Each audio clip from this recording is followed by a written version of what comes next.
Alright, so now that we've got our list over here, let's go ahead and build our form. So let's take a look at the Bootstrap page again. And come all the way up to the top. Click on CSS. And we're going to look at forms. We've already done a form with the login, so we kind of know what we're doing here. So we first need to start out with a form tag. So let's come down here to line 67 where our second column starts. And we'll go ahead and replace that paragraph tag with a form tag. And we'll give it a role equals form. And then give it an action. We're just going to have it go ahead and reload the index for now. So index.php, and method is going to be post. Okay, so we're going to need to edit a couple of things here. First being the page title.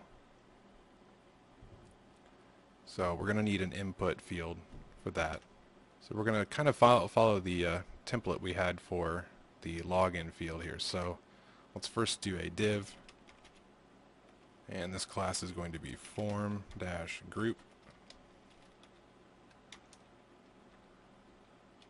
And then we're going to need our label.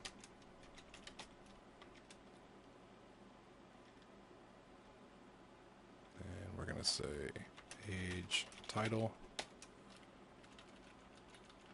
And we're going to make sure this says 4.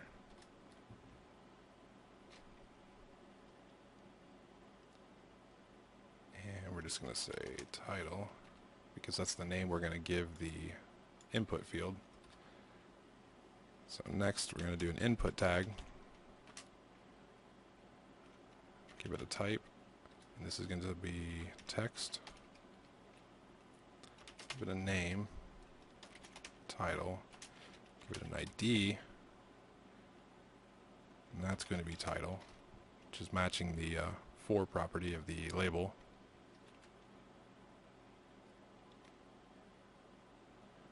And we'll go ahead and give it a placeholder.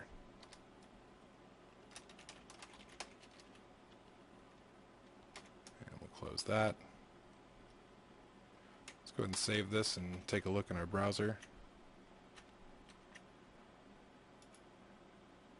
Refresh the page.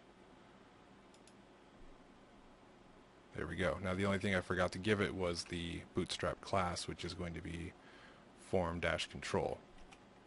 So let's give it a class equals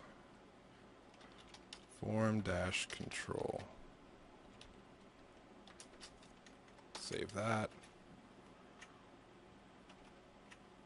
Go ahead and refresh. There you go. It's looking better. It's a little big, but that's fine for now.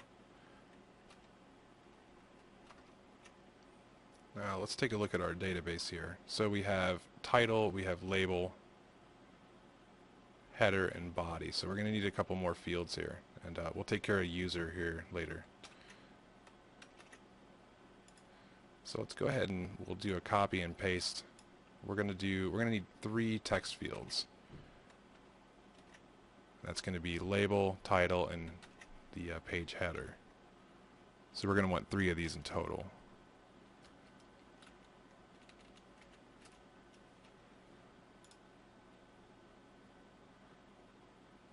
So we'll change this one, the second one, to label. And let's change all the appropriate properties here. So 4 needs to be label, name needs to be label, and ID needs to be label.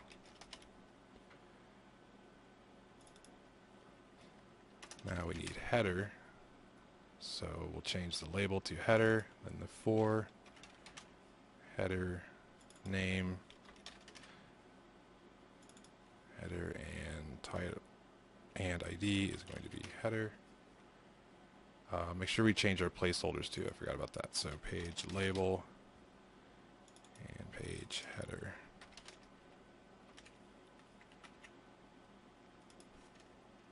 Go ahead and save that.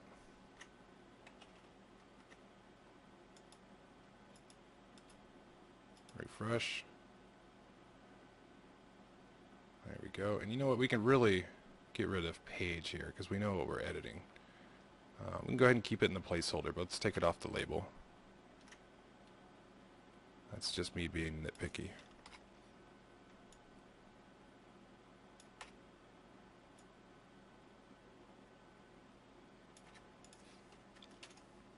Now we need to put in a text area. So text area is just like the input. All we need to do is make sure we give it a class of form control. So we'll go ahead and let's copy one of these again here, and we'll just replace some items. So paste that below.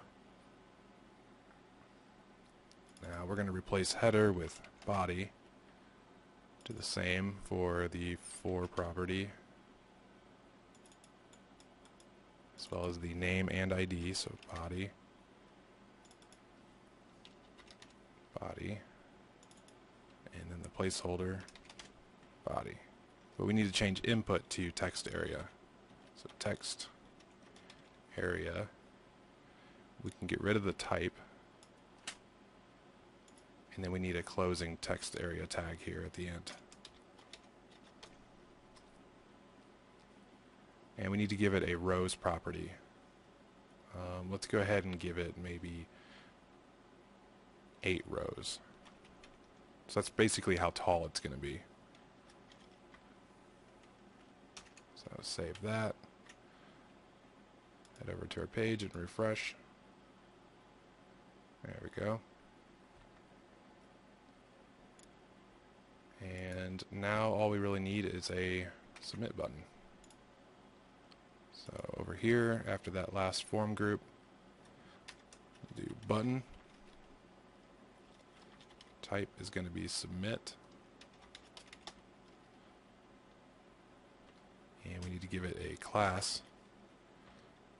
And we've done these buttons before, so we need to tell it to be a button. And then the style is going to be button-default.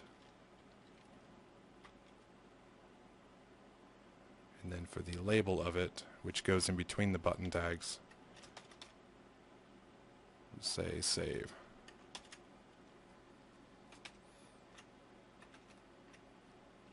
Refresh our page. There we go. Now we have the form set up to add pages to our database.